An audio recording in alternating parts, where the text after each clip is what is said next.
Bismillahirrahmanirrahim. Assalamualaikum warahmatullahi wabarakatuh. Bismillahirrahmanirrahim. Salatu wassalamu ala rasulillah Sayyidina Abdillah. Qala Allah Ta'ala fil Qur'anil Karim. A'udzu billahi minasyaitonir rajim. Bismillahirrahmanirrahim. Ya ayyuhalladzina amanu kutiba alaikumus syiyamu kama kutiba alal ladzina min qablikum la'allakum tattaqun. Amma ba'du. Qala Nabi sallallahu alaihi wasallam sumu tasihhu. Apa kabar anak-anakku sekalian? Semoga kalian semua dalam keadaan sehat walafiat dan selalu semangat walau dalam keadaan menjalankan ibadah puasa. Baik anak-anakku sekalian, di hari ketiga kita melaksanakan ibadah bulan suci Ramadan. Kita mohon kepada Allah mudah-mudahan Allah berikan kekuatan, Allah berikan kemudahan kita untuk menjalankan ibadah puasa, dan mudah-mudahan Ramadan kali ini menjadi Ramadan yang terbaik untuk kita. Amin ya rabbal alamin. Baik anak-anakku sekalian, di bulan suci Ramadan ini insya Allah ya, setiap hari kita sebelum memulai pembelajaran akan ada kultum ya, yang akan diisi oleh guru-guru agama, guru bahasa dan guru tahfiz ya.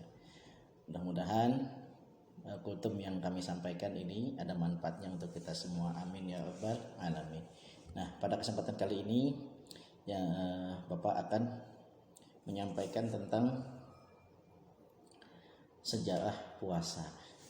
Nah, anak-anak sekalian, ya, puasa itu tidak ada dengan sendirinya, tapi ada sejarahnya. Ya.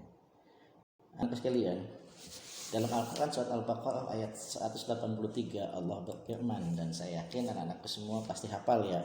Ya ayyuhalladzina amanu kutiba alaikumusiyam kama kutiba alal ladzina min qablikum la'allakum tattaqun. Artinya, wahai orang yang beriman, telah diwajibkan bagi kamu sekalian untuk melaksanakan ibadah puasa sebagaimana yang telah diwajibkan kepada orang-orang sebelum kamu agar kamu bertakwa.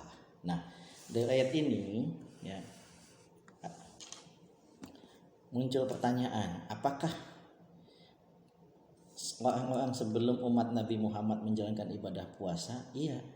Ya, makanya Allah berfirman sebagaimana yang telah diwajibkan kepada orang sebelum kamu. Jadi umat-umat sebelum Nabi Muhammad pun mereka melaksanakan ibadah puasa, dan dari puasa-puasa yang dilakukan oleh umat-umat Nabi ya, ternyata puasa umat Nabi Muhammad adalah puasa yang paling ringan baik dari segi waktu maupun jumlah harinya.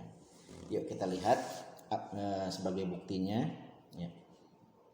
Nah, puasa umat-umat sebelum Nabi Muhammad. Umat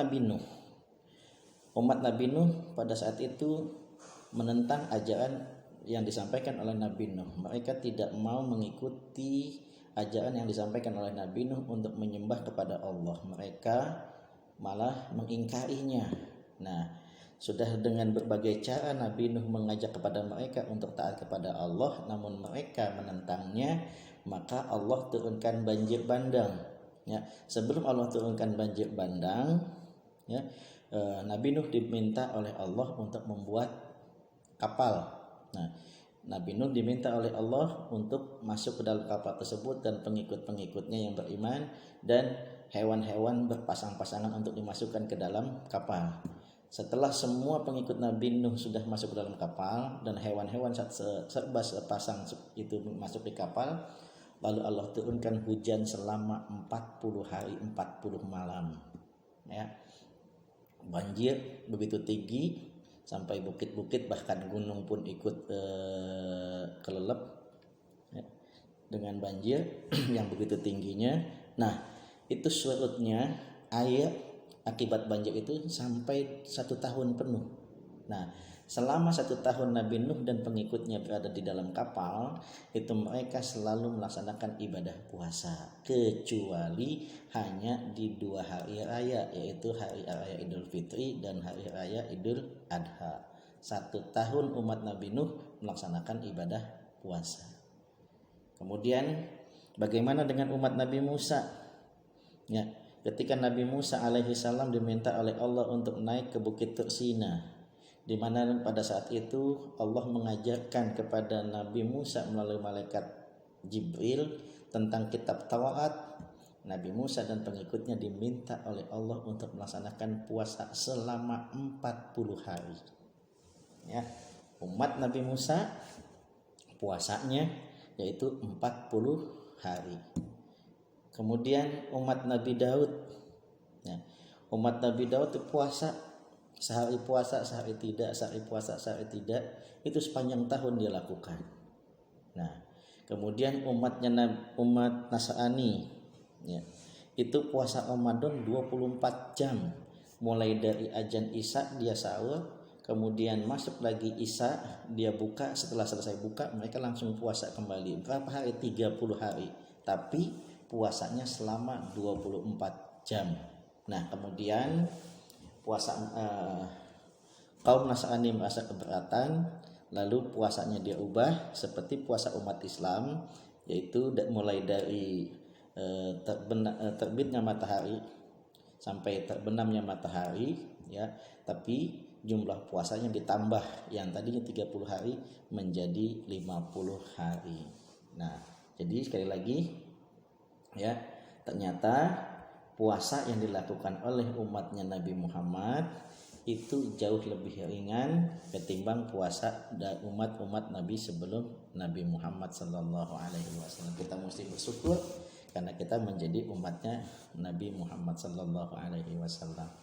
Nah, anak-anak sekalian, kemudian mengapa puasa wajibnya umat Islam disanakan pada bulan Ramadan? Ya, menurut para ulama mengatakan bahwasanya umat Islam wajib melaksanakan ibadah puasa di bulan suci Ramadan karena yang pertama, di bulan Ramadan waktu turunnya Al-Quran, dan yang kedua, mengapa puasa umat Islam dilakukan di bulan Ramadan? Karena di bulan Ramadan ada malam Lailatul Qadar. Apa itu malam Lailatul Qadar? Malam yang mulia. Setiap kita melakukan kebaikan, maka nilai kebaikannya itu Allah kalikan sebanyak 1000 bulan atau 83 tahun. Sekali kita melaksanakan kebaikan, contoh kita salat di malam Lailatul Qadar, maka Allah lipat gandakan pahalanya sama dengan kita melaksanakan sholat sepanjang 83 tahun. Kita membantu orang tua di rumah pada saat malam Lailatul Qadar, maka Allah nilai pahalanya sama dengan kita membantu orang tua kita selama 1000 bulan atau selama 83 tahun. Oleh karena itu, ya, khususnya mengingatkan Bapak pribadi dan umumnya kepada anak sekalian, yuk kita manfaatkan bulan suci Ramadan ini untuk melakukan hal-hal yang baik. Mudah-mudahan, ya, amal-amal baik kita, puasa kita, sahur kita, tarawih kita, witir kita, dan baca Quran kita, semuanya akan mendapatkan nilai kebaikan di mata Allah Subhanahu wa Ta'ala. Dan mudah-mudahan selepas Ramadan ini kita akan dijadikan oleh Allah sebagai hamba-hamba yang bertakwa. Amin ya rabbal alamin. Baik anak sekalian, demikianlah kultum singkat yang dapat Bapak sampaikan. Mudah-mudahan Allah sedikit ada manfaatnya untuk kita semua. Kita tutup dengan sama-sama membaca doa kepada Allah Subhanahu wa Ta'ala. Bismillahirrahmanirrahim. Rabbana anfa'na bima 'allamtana wa 'allimna ma yanfa'una. Rabbana atina fid dunya hasanah wa fil akhirati hasanah wa qina adzabannar. Walhamdulillahirabbil alamin. Sekian, assalamualaikum warahmatullahi wabarakatuh.